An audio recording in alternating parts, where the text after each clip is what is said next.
Yeah! YouTube, what up? Welcome to another edition of Wrestling with Watts, and I'm Watts. And I want to talk about John Cena, and I want to talk about that remarkable match. Well, it was a finisher fest, but at the end of the day, it was still a remarkable match between John Cena and AJ Styles for the last time ever. And all this does, because it's only four, and he threw the four up, there's only 4 more dates left before he hangs it up 100% for good. And here's what I'll say about that. I'm not gonna lie, bro. I need a do-over. I know how this sounds. I know John Cena's probably not gonna do it, but bro, I need a do-over. This ain't right. How come the retirement arc gets so good once he's about to be out the door? His last match is gonna be in like December sometime. His last match is gonna be in December, but you only have 3 more dates aside from that. How are we gonna do this? Is he going to show up all November? I don't think that's going to make that wouldn't make sense, because that's pretty much a month. But I'm not going to lie, for how bad they booked this retirement tour, yeah, he won the 17th championship, and there were some points of the heel turn that was entertaining, but it all in all, nothing made sense. And I feel like John Cena sensed that, and that's why he said, fuck it, I'm about to use my gravitational political pull in WWE, and I'm about to make some shit shake, because this is getting out of hand. Now, it was a really good match. John Cena ended up winning. He finished off AJ Styles with the tombstone, then the double A, and that was cool. That was the AA. That was great. But all this had me thinking was how poorly he has been booked for the last year. How poorly AJ Styles is being booked. Like, it was literally right there. The story was right there. All they had to do was have AJ Styles beat Dominic Mysterio, and then John Cena beat AJ Styles for the Intercontinental Championship, and then possibly have Dominic Mysterio beat John Cena for the Intercontinental Championship so he could put somebody over on the way out. It was never that deep, bro. It was right there. And we could have had John Cena be a Grand Slam champion. Now, we may never get that. I mean, we might, but does it even matter? Like, does it even matter now? I would have wanted to see John Cena carry the title for a little bit before he just up and left. You know what I'm saying? That's what I would have wanted initially.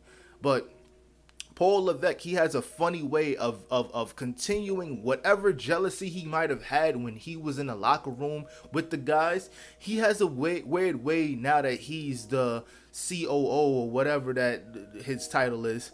He has a weird way of trying to book certain people in a way that if Vince McMahon would have chose this person over him in his prime, he's probably going to try to hold them back.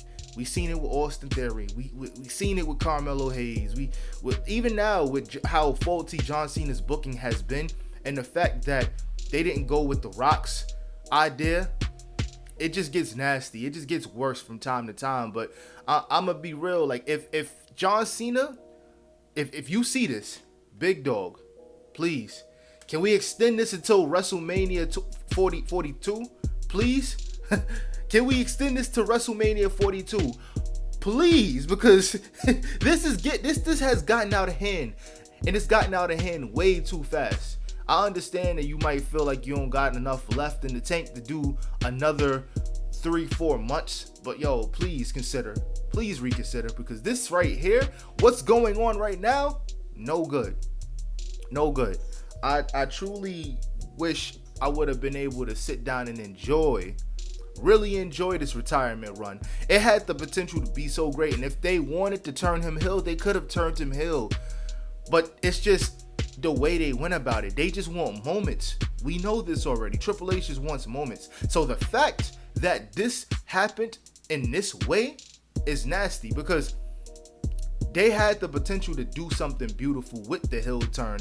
Nobody was expecting it. We could have gotten new theme music, gear, all of that.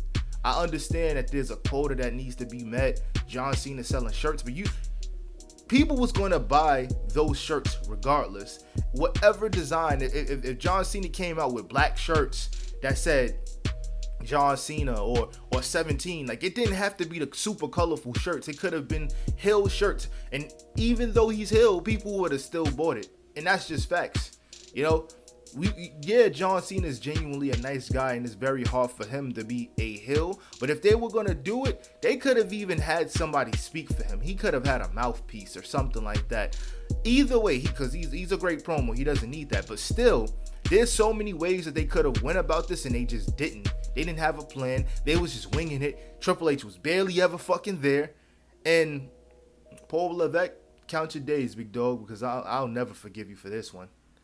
Cena, you fucked the hood up with this one, big dog. But, at the end of the day, you deserve to go into the sunset, so I respect it. Ladies and gentlemen, let me know what you guys think in the comments. Should this be extended to WrestleMania 42? I certainly think so.